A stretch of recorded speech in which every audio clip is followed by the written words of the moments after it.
मसीह का प्यारा वचन, ये है वचन प्यारा।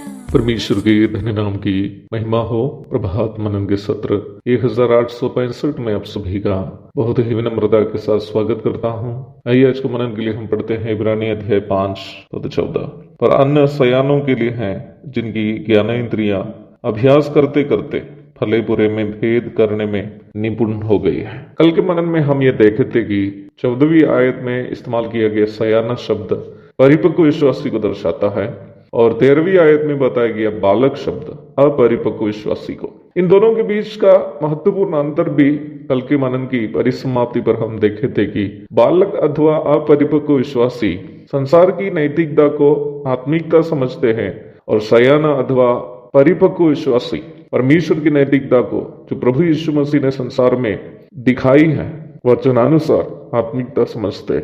प्रभु यीशु मसीह स्वयं अपने पहाड़ी उपदेश के दरमियान संसार की नैतिकता और परमेश्वर की नैतिकता को परिभाषित करते हुए आप मत्ती रचित सुसमाचार 5 से 7 तक के अध्यायों में देख सकते हैं। तुम सुन चुके हो कि पूर्व काल के लोगों से कहा गया था कि हत्या ना करना। आगे हम लोग इस प्रकार पढ़ते हैं, परंतु मैं तुमसे ये कहता हूं कि जो कोई अपने भाई पर क्रोध करेगा वो कचहरी में दंड के योग्य होगा, और जो कोई अपने भाई को निकम्मा कहेगा वो महासभा में दंड के योग्य होगा, और जो कोई कहे अरे मूर्ख वो नरक की आग के दंड के योग्य होगा। मत्ती 5 की 21 से 22 तक। आगे हम फिर इस प्रकार पढ़ते हैं मत्ती अध्याय 5 की 27 और 28वीं आयतों में, तुम सुन चुके हो कि कहा गया था व्यभिचार ना करना, परंतु मैं तुमसे ये कहता हूं कि जो कोई किसी स्त्री पर कुदृष्टि डाले वह अपने मन में उससे व्यभिचार कर चुका। मैं केवल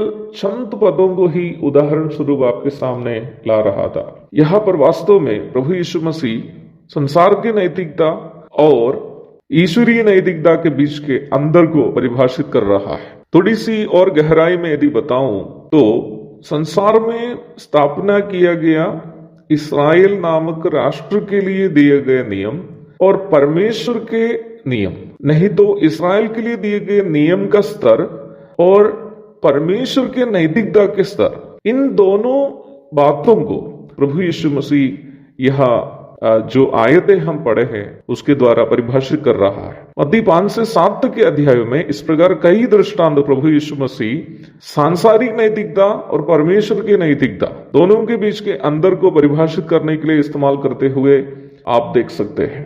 कुरिन्थियों की पहली पत्री में इसी तथ्य को लेखक पौलुस सैद्धांतिक रूप में समझाते हुए आप पढ़ सकते हैं। शारीरिक मनुष्य को वह मनुष्य की रीति पर चलने वाले करके परिचय कराया है। पहला कुरिन्थी 3 की 3।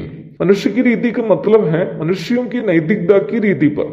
जब किसी ने पौलुस के नाम में गुटबाजी करने लगा तो किसी ने अपोलोस के, फिर कोई पत्रस के नाम में। पहला कुरिन्थी अध्याय 1 पद 12। वही परिपक्व विश्वासी अथवा वास्तविक मसीही वो है जिनमें मसीह का मन है।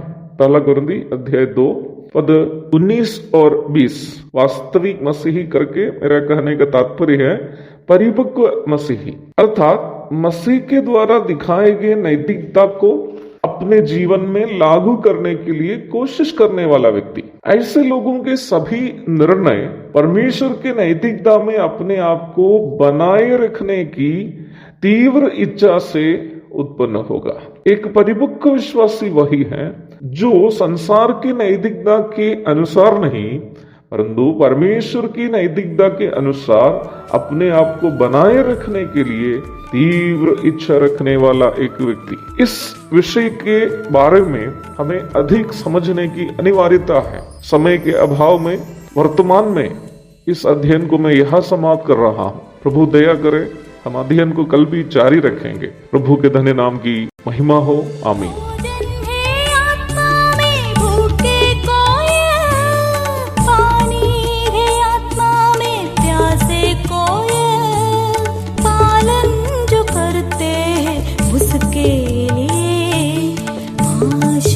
पाने का साधन है ये है वचन प्यारा वचन ईश्वर।